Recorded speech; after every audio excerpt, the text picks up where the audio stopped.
Oh my gosh, that's an epic soundbite. Raph, can we just isolate the Papa with when he's saying juice? Touchdown!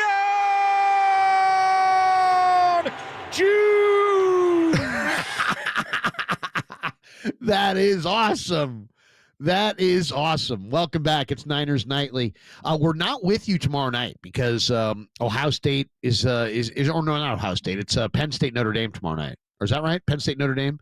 We'll have that tomorrow night. So there'll be no Niners Nightly tomorrow night. We will be back with you 6 p.m. on Friday night.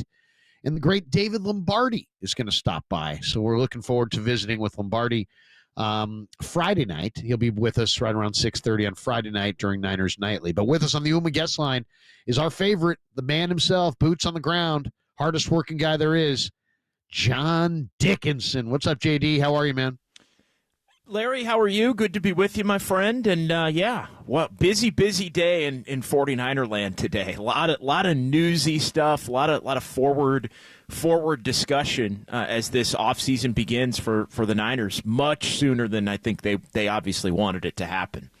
Yeah. Oh, they began in earnest today, and let's just jump right in. I mean, Kyle Shanahan and John Lynch were very, very strong in their support of Brock Purdy today. John Lynch said Brock is their guy. We want him here for a long time.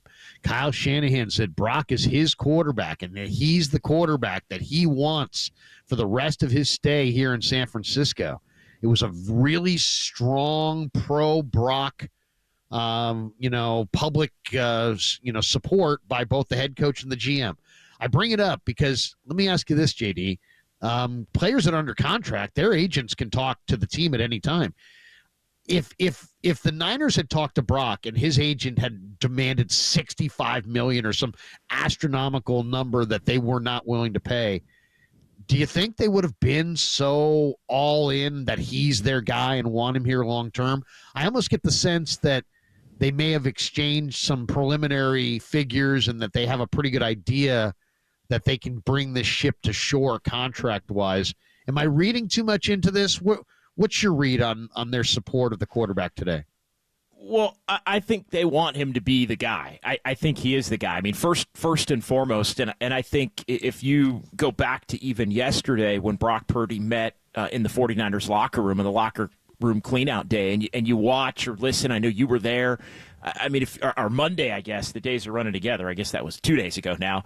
The days are getting me here, Larry. But I think Brock sounded like a guy who expects to get a deal done. Now, I wouldn't confuse that, and we've discussed this a lot, I wouldn't confuse that with the fact that he's going to take some kind of a discount or a really team-friendly deal or anything like that.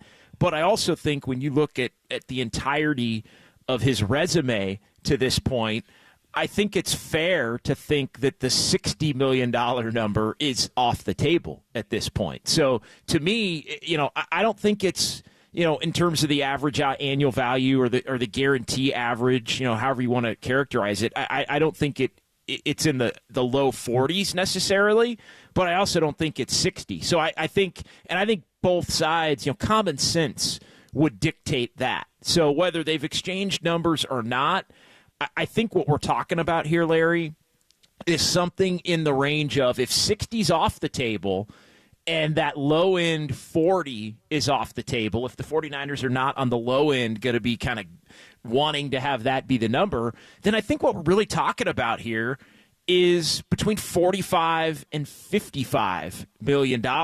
And I think that baseline for a starting point of a negotiation, and look, I know NFL contracts are different, and it's it's the fake number that comes out, and then there's the guarantee, and when can the team get out of it, and all of that.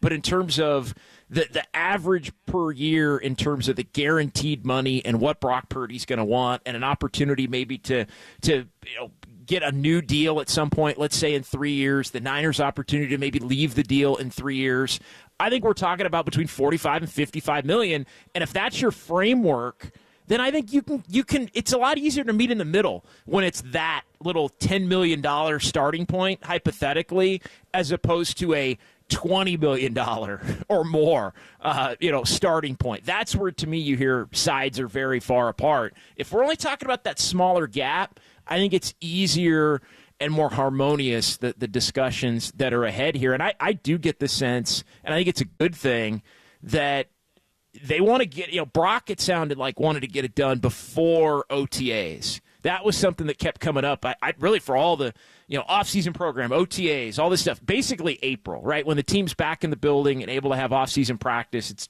second week of April, I think it is. I know they've moved it around a little bit on the calendar. But to me, that basically gives it, as we sit here on January 8th, gives you like 3 months to get it done. And look, I think you want to get it done even before that. To me, you want to get it done before free agency. You want to know exactly where everything stands because it helps you, go out and do what you got to do in free agency. And then that in turn helps the draft, which comes up at the end of April. So I think this thing's in a much better place at a starting point than maybe any other recent 49er big-time negotiation. Sorensen is out, but he may still be in the organization as the special teams coordinator. It sounds like he's, considering his options, and it sounds like maybe they have that offer out there to him.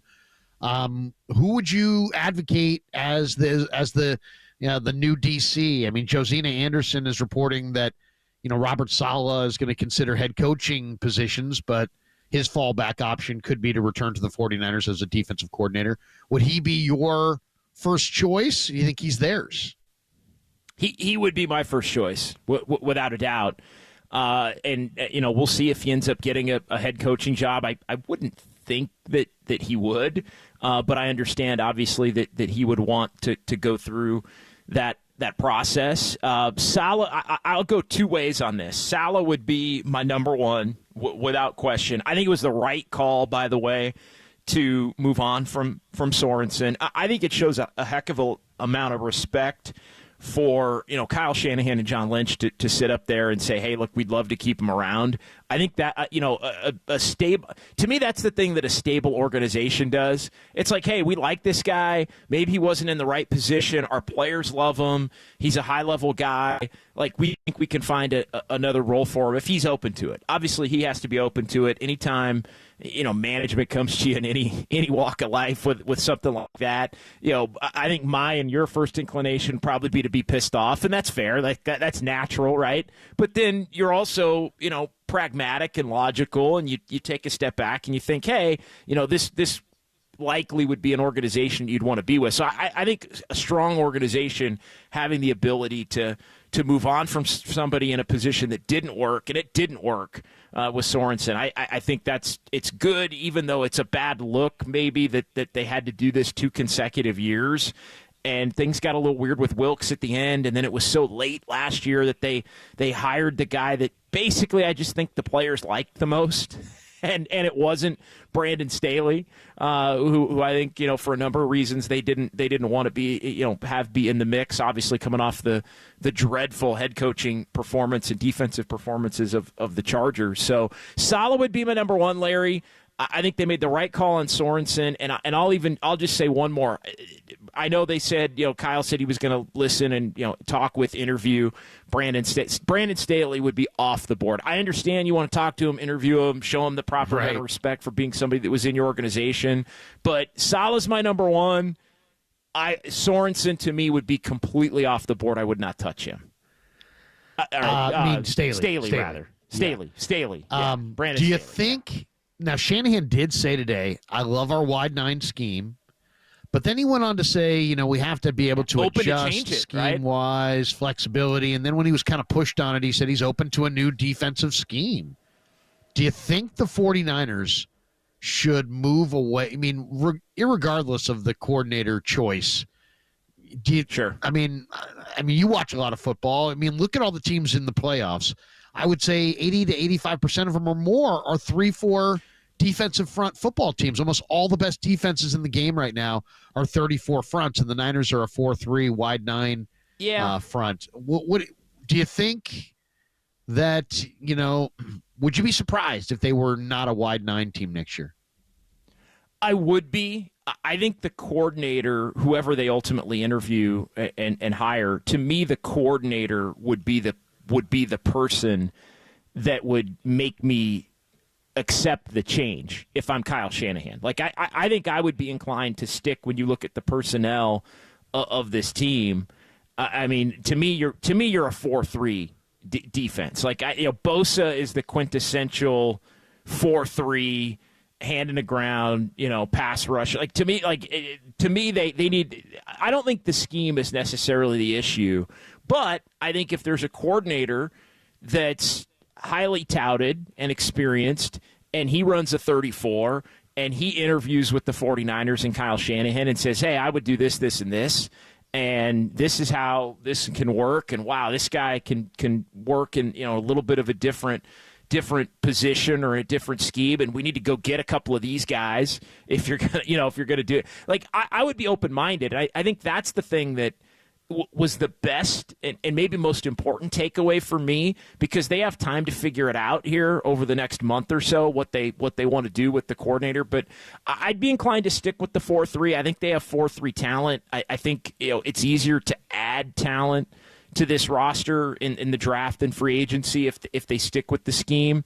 But again, I would put it on the coordinator. You get somebody that's a 3-4 maven, right? That's had a lot of success in a 3-4, and I'd be open-minded to listening, but I think ultimately they wind up probably keeping it the same. It sounds like Debo's coming back, by the way. Did you hear today? I mean, it sounds very – I mean, they said he's under contract and this and that. It doesn't guarantee him. They can still trade him. But I would say they either trade him for, a day 3 pick, come draft weekend in April, or he's back here next year. Yeah, and that's the way that it's been trending. Again, and I know, we've had a lot of discussion about this. To me, if you look at the play on the field for Deebo Samuel, he's a cut.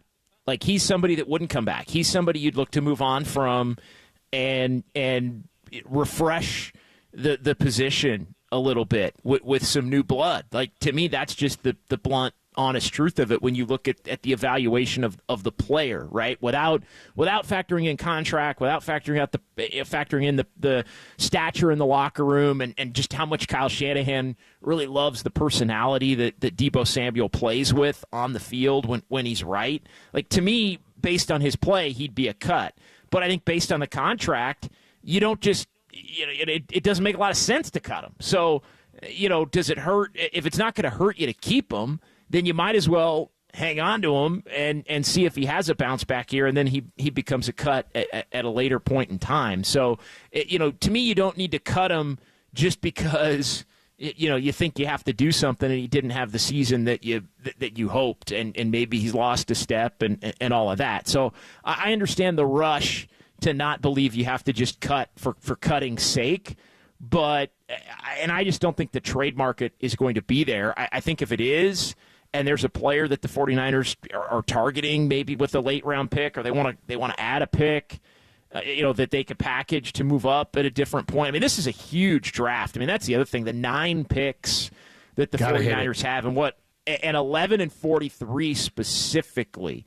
11 and 43 specifically. Those first 2, I think, have to be starters. Like, have to be starting caliber players at positions of need. Yes, you want to go best available, but to me, that you hit those 2 picks, you got a great shot at a bounce back. No doubt. You got to hit, and I think it's going to be more like a dozen picks when all the comp picks get awarded and all that. So it's I would even trade back. I've looked at it. I would say if you could come away with a really solid 15-man draft class, I think you do yourself well. Now, that's hard to do, but it takes some skill, but we'll see if they can do it. JD, awesome stuff, man. Thanks for jumping on. We appreciate you. Thanks, Larry. Appreciate you, man.